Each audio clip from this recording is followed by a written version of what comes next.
And hello, Star Wars fans, and welcome back to another episode of the Zone TV Movie Entertainment with me, your host, Jonathan, once again bringing you my thoughts and review for yesterday's episode of Star Wars' Andor, Season 2, Episode 8. Boy, oh boy, I think this might have been my favorite episode of the season so far. Man, this episode was crazy. If you have not seen this episode, spoilers ahead, you've been warned.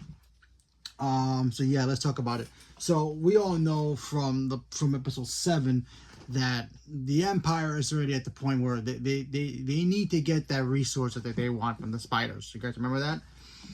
So they brought some extra force into the planet. You got the people from that planet starting to kind of doing the whole protest thing. And in this episode, chaos happens. Cassian goes there as well to try to take out Dira, I think her name is. The Imperial officer who was literally going after him in the first season. She has her husband Zero. Anyway, he's basically going after her, targeting her, take her out. He's got to try to do that. But, with the midst of the chaos, it kind of gets away from him. There are moments where, there are moments in this episode you do see Cassian have the shot, but for some reason people either get in his way or he doesn't want to take the shot. You kind of not really sure what it is. In my opinion, I think he really doesn't want to take the shot, but he might have to because of what's been going on with her, especially because she's been getting so much promotion now and she's becoming more higher up in the Empire, and her husband keeps questioning her like, oh, what's going on? Because remember in the last episode, when he questioned her, he's basically telling her, hey, you gotta leave, we gotta do this and that.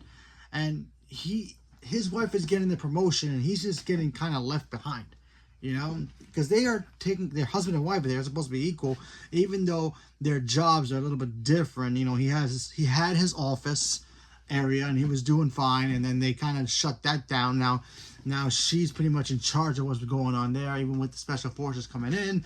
You got stormtroopers now showing up, and then the protest starts happening on the planet because they got the permission to go, the Empire got the permission from the Emperor to go and start mining that planet for the spiders, like that rare mineral that they're looking for.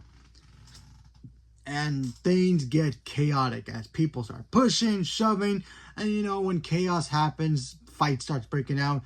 And then, of course, shots fired. And then you just see people just start shooting.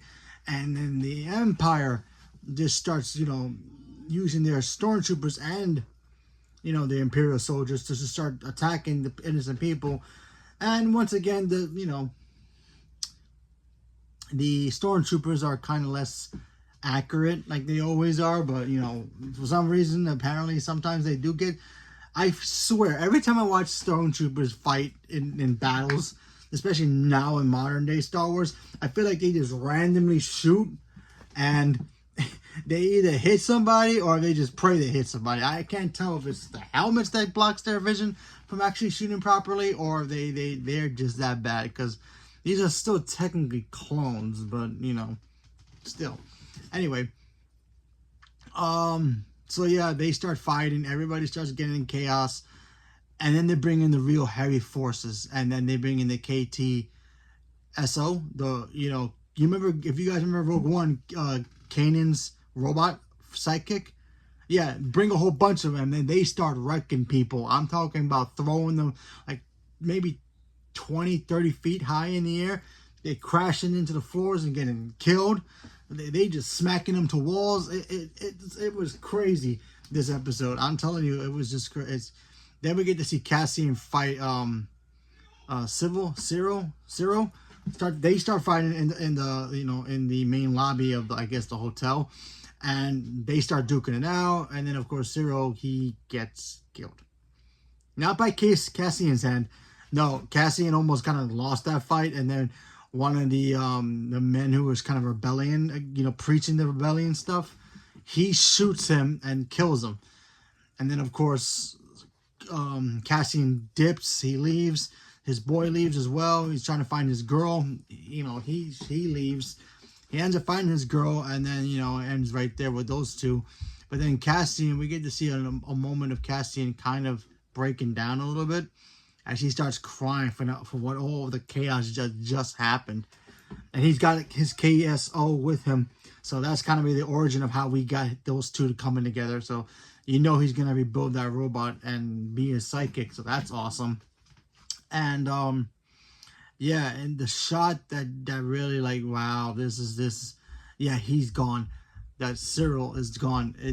The moment that the broadcast happens with the reporter, his mother is watching it, and she's got tears in her face, and it's dripping down, and you can tell. And his wife too is just already at the point like she's broken. She's like completely broken. Now she could take this in her hand and use it against the rebels and go after them, or she can take it on the Empire and maybe go a different way. Who knows? But man, that was a very powerful scene. Good episode overall, but man, I think this might be my favorite episode of the season so far. And episode 9 is just as good, and I'll get to that in my next review.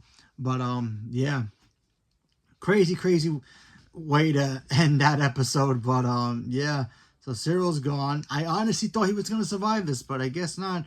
I figured he would have died like near towards the end.